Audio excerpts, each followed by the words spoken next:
If you're a tech enthusiast, the joke is usually that a nursery would be the last room you'd ever need, but in the off chance you do need one, here's about a month's worth of work putting my vision together for the ultimate tech nursery.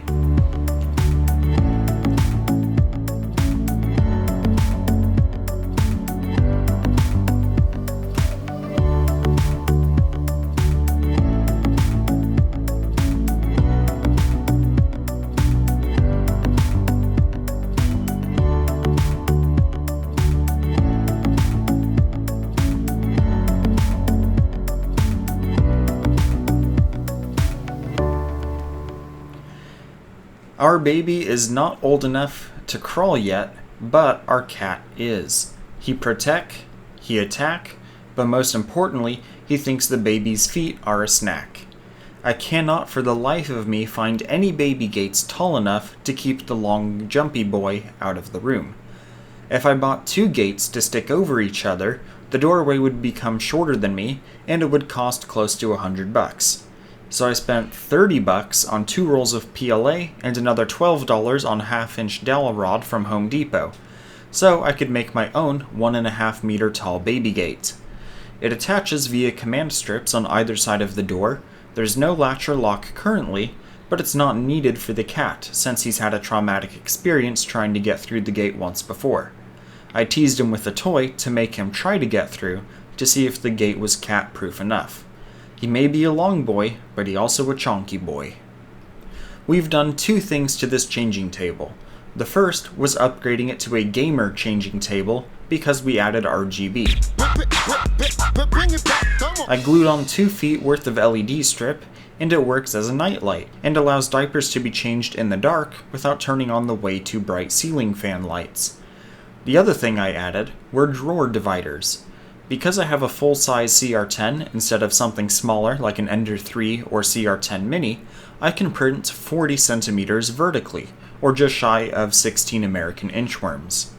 This also happens to be a bit longer than the drawer, so I made a T-shape on the base plate and extruded it up. By printing it in vase mode, each wall is 1.5 millimeters thick and the lines intersect at an angle, so there's no regular seams for the 3D printed object to shear along and break. They did not use nearly as much material as I feared they would, and they printed significantly faster than I expected as well, seeing that there was 0 wasted printer movement. To secure the dividers to the bottom of the drawer, I just used painter's tape, although some sort of glue would probably be best for permanent use. I started with the tape just in case the print did fail, so there wouldn't be broken stuff permanently attached to the drawer. This chair, for just under $100 when we got it off Amazon, it's a recliner, but we had no idea it was a massage chair until I spotted a remote in the box along with a power cord. It does only do the lower back, but let me tell you that fresh out of the hospital mom absolutely fell in love with this chair. The massager motor is not quiet, as you'd expect with such a cheap price tag, but fortunately, the baby finds what's basically a repetitive subwoofer soothing. If you do have downstairs neighbors, they will probably hate you. This table beside the chair is just an IKEA nightstand, except it has little booster feet to raise it up just a couple inches. That's 5 centimeters in sensible units. On the underside of the table is a harness for holding a multi-USB charger. There's an iPhone plug, USB micro B for battery banks, and a couple old Android devices, plus USB Type-C for my phone. In the closet, I 3D printed some hooks so that we could reuse an old shoe organizer for baby-size stuff. I could have also printed some infant clothes hangers, but they're just cheaper to buy used in stores. The most software-involved thing was a data logger I put together using if this, then that. If you haven't heard of IFTTT, think of it as a service that any other internet-connected gadget can use to send to another device on a different platform. For example, if you tell your smart speaker to do X, the garage door opens. If your phone leaves home, turn off the lights. You could easily make a Weasley-style family clock with IFTTT and a Raspberry Pi easily. Powerful stuff, but the quick thing I threw together was just some widgets on an Android home screen, my wife's iPhone, and this wall-mounted phone so that we can keep track of when the kid last ate, slept, and keep track of how many diapers are changed in a day. Without going into too much detail, he was born with circumstances where this data, plus other data we logged using this system, was vitally important for a period of time following his birth. There's two ways to look at this. You can look at the bright side of this data keeping our newborn alive, or on the level 1 tech side of things, you're never too young to have your data collected without your consent. In the IFTTT program, whenever we press any of these buttons, it saves the date, time, and event to a spreadsheet that we can then open at the doctor's office at each appointment. My mother-in-law is an artist, and my wife wanted a black and white room for the early stages of our child's development. To hang these canvases on the walls, I printed off some small blocks with an overhang. The idea is that assuming I get the horizontal spacing wrong, the canvases can be slid one way or the other, and they can all be swapped around.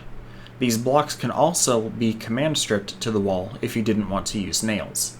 Last and certainly not least, we have a camera in the nursery. It's wall mounted thanks to a 3D printed plate, and the cables are neat and organized thanks to these tiny clear 3D printed clips.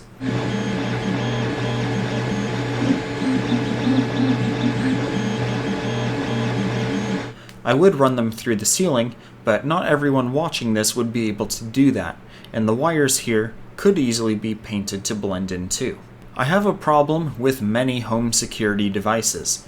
We've all seen the horror stories of online predators hacking into children's room cameras, with often little to no effort. The majority of internet-connected devices have hilariously horrible security, and they never get updated. We're talking some as bad as using the password of 1234 on any device from a specific manufacturer, and it just lets you in. So what have I done to protect this camera from causing more harm than good? First of all, it cannot save any data. It has no memory card, and it has no built-in abilities to send a feed to the cloud.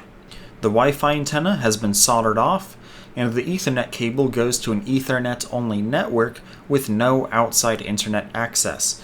Someone would have to be physically present in my home to get a feed from this camera, and quite frankly, if they're in my house, I'll have bigger issues like they could just open the door and look inside without the camera. The purpose of the camera is just to see and hear him in the middle of the night in case something goes wrong. Neither my wife or I can hear him from our bedroom, so we needed a live audio feed anyway. The camera will go away once the risk of SIDS is greatly diminished. If he can walk from his room to ours, he's old enough to have his privacy back. If you are unsure whether having anything Wi-Fi, or rather internet connected, should be monitoring a member of your family, the answer is no. Leave a comment down below. What are some things that you've done or would like to see done in a nursery? And what other things would you like to see for other rooms of the house? Make sure to hit those subscribe or follow buttons depending where you're watching, because there are plenty more Ultimate Tech House videos coming up in the near future.